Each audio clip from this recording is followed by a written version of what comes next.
بابر، قوم کی تسلی کرنی ہے یا انصاف کی تسلی کرنی ہے؟ دیکھیں، میرا نہیں خیال دونوں چیزوں میں کوئی کانفلکٹ ہے.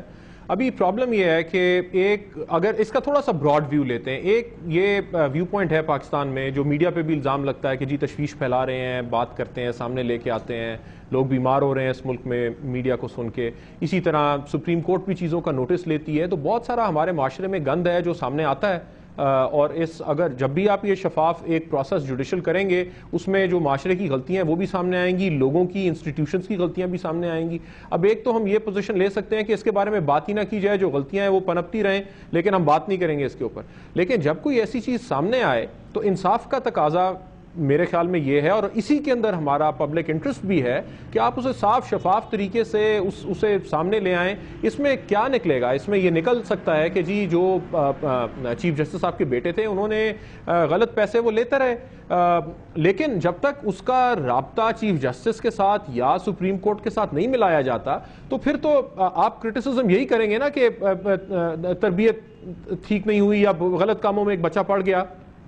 لیکن اس کا زیادہ جو اوور آل بینیفٹ ہوگا وہ یہ لوگوں کا فیتھ جو ہے رول آف لاء کے اندر وہ بھی اسٹرینتھن ہوگا، جوڈیشری کے اندر بھی اسٹرینتھن ہوگا، اور ایک نئی ایک طرح سے ایک تاریخی رقم ہو رہی ہے کہ ایک طرف تو ہمیں نظر آتا ہے کہ کسی کا بھی بچہ پھنس جاتا ہے تو وہ اسے بچانے کے لیے ہر طرح کے ہتھ کنڈے پہ اتر آتے ہیں، اور دوسری طرف نظر آ رہا ہے کہ آپ کہہ رہے ہیں کہ ٹھیک ہے اگر غلطی کی ہے تو اسے سزا دیجیے. تو میرے خیال میں یہ پریسیڈنٹ جو ہے یہ لیگلی بھی بہت اچھا ہے اور یہ سوشلی بھی بہت اچھا ہے.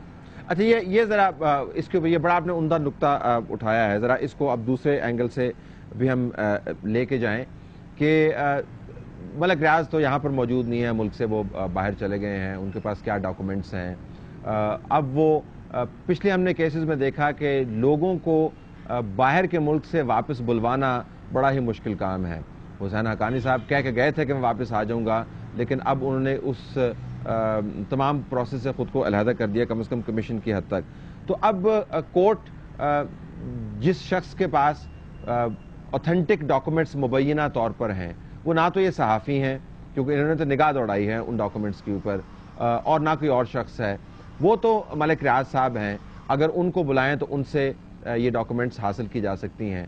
تو کورٹ پھر کامران صاحب کو اور دوسروں کو کیوں بلا رہی ہے؟ ملک ریاض کو بلوانے کے لیے اہتمام کیوں نہیں کرتی؟ گو ہیڈ. لیکن بلایا ہے انہوں نے ملک ریاض کو، ایسا نہیں کہ انہوں نے بلایا نہیں. اور ملک ریاض کی طرف سے بھی یہ کہا گیا ہے کہ میں جو ہی میرے پروسٹیٹ کا یا کیا کوئی آپریشن ہوا ہے اور جو ہی میں اس سے صحت یاب ہوں گا میں آ جاؤں گا. آج ان کے وکیل نے عدالت میں یہ بیان دیا ہے اور میں سمجھتا ہوں عین ممکن ہے کہ وہ آ جائیں. دیکھیں ان کا موازنہ آپ حسین حقانی سے نہ کریں. حسین حقانی کو ملک میں پاکستان میں جن لوگوں کی پشت پناہی یا شے حاصل تھی شاید وہ اتنے طاقتور نہیں تھے جن کی پشت پناہی ریاض ملک کو ہمیشہ سے حاصل رہی ہے. اور ہم جانتے ہیں کہ وہ کون سا ادارہ ہے جس کی پشت پناہی ریاض ملک کو حاصل رہی ہے. حسین حقانی کا ڈائریکٹ ایک تصادم جو ہے افواج پاکستان یا ISI کے ساتھ ہو رہا تھا. یہاں پہ یہ صورتحال نہیں ہے. اسی لیے میں بار بار یہ سوال کرتا ہوں کہ کس نے ان کو یہ اندیہ دیا ہے، کس کے اشارے پہ انہوں نے یہ تمام کارروائی کی ہے. میں نہیں سمجھتا کہ یہ بذات خود انہوں نے ایک دن اٹھے اور فیصلہ کیا کہ اب میں یہ تمام معاملہ جو ہے میڈیا کے سپرد کر دوں گا، میرے ساتھ بہت بلیک میلنگ ہو گئی، میں مزید برداشت نہیں کر سکتا. ایسا نہیں ہوا. ان کو کہیں سے کوئی اشارہ آیا ہے کہ اب موقع ہے کہ ملک میں یہ ایک بحران جو ہے یا بحرانی کیفیت جو ہے وہ پیدا کی جائے.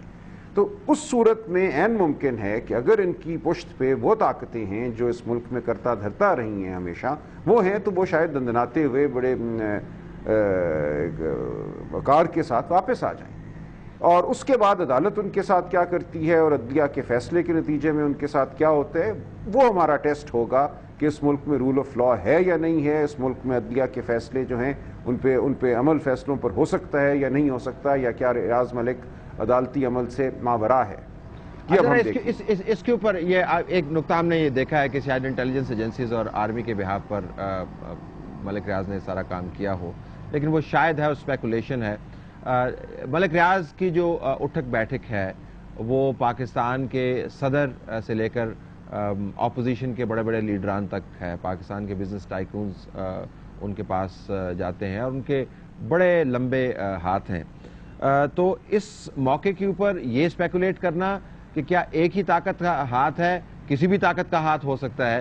یہ اسرٹن بابر لیگلی کس طریقے سے کیا جائے گا, کس نے کروایا؟ جو سلمان جس کے بار بار اشارہ کرتے ہیں, آرمی نے کروایا, صدر پاکستان نے کروایا, وزیر اعظم نے کروایا, خود انہوں نے کیا, کسی نے باہر سے ان کو کہلوایا, کس نے یہ ڈٹرمن عدلیہ کس طریقے سے کرے گی لیگلی؟ طلعت بھائی دیکھیں 184(3) کے نیچے ہم کہتے ہیں انکوزیٹوریل پروسیڈنگز، ایڈورسیریل نہیں ہے. یہ نہیں ہے کہ دو فریق ہیں. عدالت تو خود ایک طرح سے اس کے پاس بڑی وسیع پاورز ہیں اور وہ کر سکتی ہے. آج یہ بھی ہم نے سنا کہ انہوں نے ایف بی آر کو کہا کہ آپ ان کی جو ٹیکس ریٹرنز ہیں وہ پرووائڈ کریں.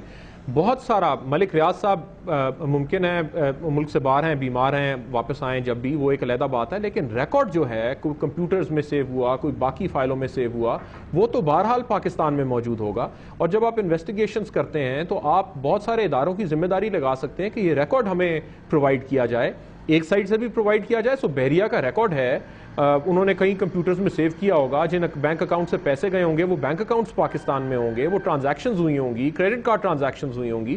تو یہ سارے کا سارا ریکارڈ جو ہے یہ عدالت ویسے بھی اپنے اختیار کے تئیں سمن کر سکتی ہے، اور پھر دوسری سائڈ سے بھی وہ مانگ سکتے ہیں، اور مانگنا بھی چاہیے کہ آپ ارسلان افتخار کو بھی یہ کہنا چاہیے کہ آپ اپنی ڈیکلریشن دیں، آپ بتائیں کہ آپ نے کتنا ٹیکس ریٹرن فائل کی، آپ کے پاس پیسے کہاں سے آئے.